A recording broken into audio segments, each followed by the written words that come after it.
Battle Through the Heavens. Chapter 21. Taklukkan hantu itu. Kekuatan mengerikan dari Raja Naga Emas. Hal berikutnya adalah menaklukkannya. Raja Naga Emas memandangi hantu besar di langit yang dipadatkan oleh banyak tubuh jiwa. Metode pengendalian mayat keluarga iblis mayat memiliki titik di dahi mayat.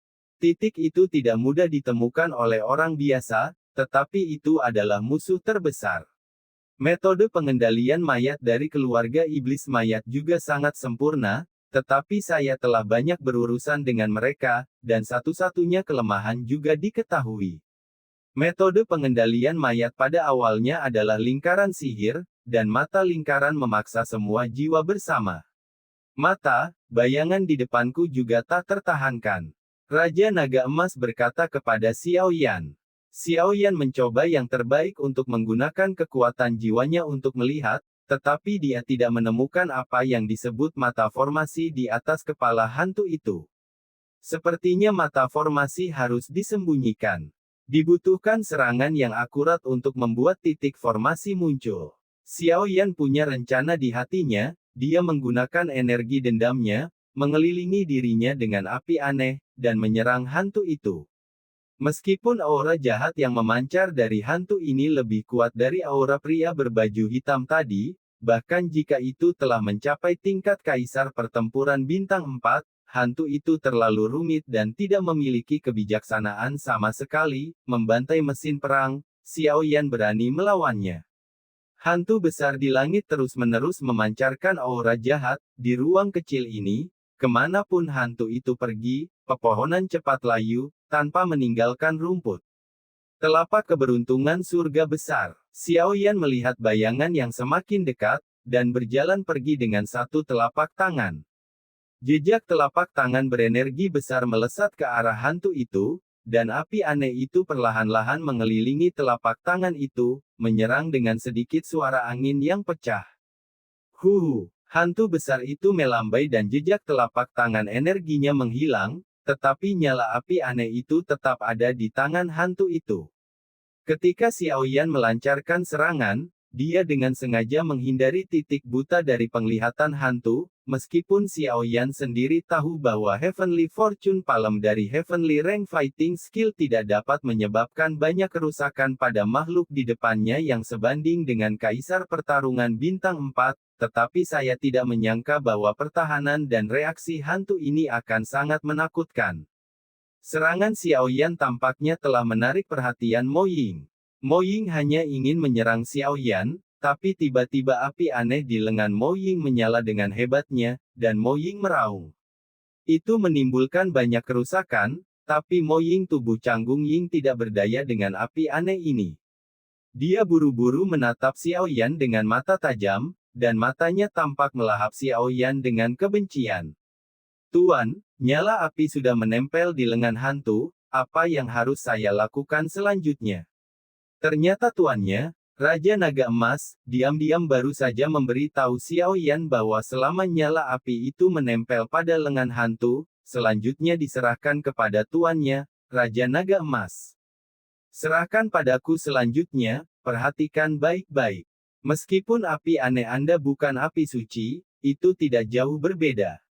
Dari apa yang saya lihat, api aneh Anda sama dengan api suci. Menahan diri. Melihat Mo Ying dan Xiao Yan menjelaskan. Serahkan kendali tubuhmu padaku untuk saat ini. Raja Naga Emas berkata kepada Xiao Yan. Xiao Yan segera memahami arti tuannya, dan tidak menghalanginya, membiarkan jiwa Jinlong mengendalikan tubuhnya. Hei, aku belum pernah bertemu dengan klan iblis mayat selama bertahun-tahun. Suara Xiao Yan tampaknya sedikit berbeda, dan kemudian dia tidak peduli dengan hantu besar di depannya. Napas besar, perlahan terbangun, dan nafas hantu di depannya adalah satu di langit dan satu di tanah.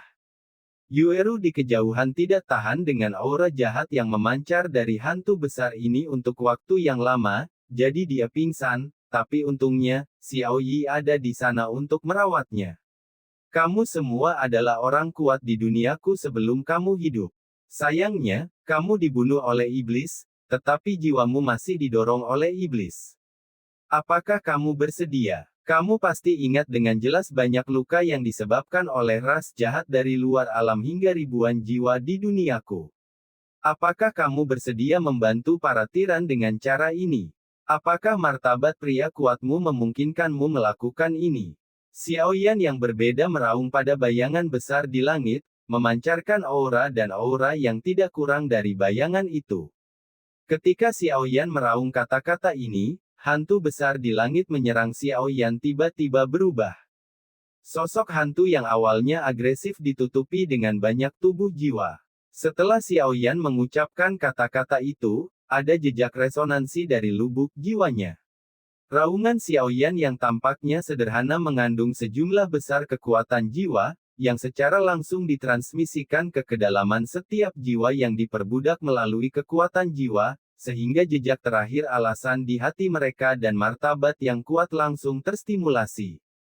Tidak didamaikan. Banyak jiwa meraung dengan marah, seolah ingin mengatakannya. Banyak jiwa yang ditutupi sisik seperti hantu melawan dengan keras, berusaha menyingkirkan perbudakan hantu. Banyak jiwa terus membebaskan diri, seolah-olah sisik akan jatuh, tetapi sosok hantu itu juga tahu tentang situasi ini dan mengeluarkan raungan panjang, dan jiwa-jiwa yang hendak membebaskan diri langsung dikendalikan. Semakin banyak tubuh jiwa mulai membebaskan diri dan melarikan diri, meskipun mereka juga tahu bahwa bahkan jika mereka lolos dari perbudakan hantu, mereka tidak akan pernah melewatkan kesempatan, tetapi perasaan diperbudak oleh iblis terasa sangat memalukan bagi mereka. Pria kuat mana yang mau? Tubuh jiwa melihat ke arah Xiaoyan satu demi satu, seolah-olah mereka meminta bantuan dari Xiaoyan, karena mereka tidak mau diperbudak oleh iblis. Sudah waktunya untuk mengakhiri. Xiaoyan berdiri dan menepukkan debu di tangannya.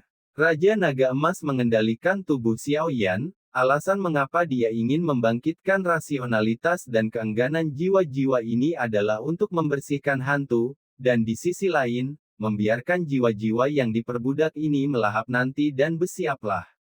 Jiwa hantu besar di langit melawan dengan keras, dan sepertinya sisik akan jatuh, karena mereka juga tahu bahwa jika mereka tidak menolak kesempatan terakhir ini, mereka akan diperbudak oleh iblis selama sisa hidup mereka. Dia adalah pria yang kuat di dunia, bagaimana dia bisa didamaikan? Xiaoyan melihat hantu besar di langit yang merawat dirinya sendiri, mengangkat tangannya, dan dengan ringan menyentuh bagian atas kepalanya. Rusak. Sebuah suara keras datang dari mulut Xiaoyan. Saya melihat seberkas cahaya yang tampaknya kecil menyerang hantu besar di langit. Sinar cahaya yang tampaknya kecil itu sebenarnya mengandung kekuatan kuno dan menakutkan. Bang bang bang. Beberapa suara seperti ledakan datang dari atas kepala hantu, dan hantu yang masih berteriak di langit dan memancarkan aura jahat tiba-tiba diserang secara fatal oleh Xiaoyan. Karena pancaran cahaya, bayangan menjadi lamban sesaat, karena mata formasi hancur, jelas mayat iblis ini terpecahkan. Hantu-hantu di langit bernanah, dan tubuh jiwa yang tak terhitung jumlahnya keluar dari tubuh yang tidak sedap dipandang. Mereka semua membungkuk kepada Xiaoyan, dan mereka sangat berterima kasih kepada Xiaoyan karena telah menyelamatkan mereka. Terserah kamu apakah kamu bisa menaklukkannya atau tidak. Setelah Raja Naga Emas selesai berbicara, dia mendapatkan kembali kendali Xiaoyan. Xiaoyan terlalu malas untuk terganggu oleh situasi yang hampir seperti pembantaian ini. Dia menundukkan kepalanya dan melihat bayangan besar di atas. Dengan telapak tangannya, penguasa kuno api abadi muncul, dan segera menebas bayangan itu. Nyala api besar ratusan kaki meledak, langsung membelah hantu, mengungkapkan rantai hitam yang tak terhitung jumlahnya terjerat di dalamnya, dan di ujung rantai itu, ada lampu jiwa yang tak terhitung jumlahnya tergantung.